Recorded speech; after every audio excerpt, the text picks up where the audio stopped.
বুঝেছি আপনাদের নতুন প্রতিষ্ঠান, মেলা বড় প্রতিষ্ঠান, সবই আমি বুঝি। হ্যাঁ, লোক দিতে পারলে সেটা আমি পারবো, ওটা সমস্যা নেই। কিন্তু শোনেন, আমি একটা ব্যক্তিগত খুব ইম্পর্টেন্ট একটা মিটিংয়ের মধ্যে আছি।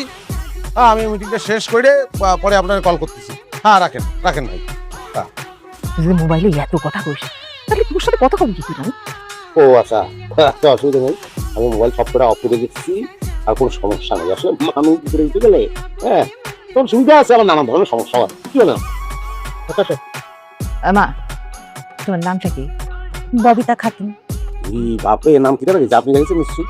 হুম, ফেস কাটিং দিয়েছো না? হ্যাঁ, একদম বলতে পারতাম না। হ্যাঁ, একদম ঠিকঠাক হয়েছে নাম্বার।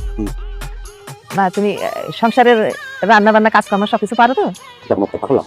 হ্যাঁ, এখন রান্না বান্না সবাই পারে, ওই ইউটিউবের কল্যাণে সব দেশের মানুষ সব দেশের রান্না বান্না পারে। কি ম্যাডাম, ঠিক বলেছি না? কথা খাঁটি বলেছি না? জি, খাঁটি কথা।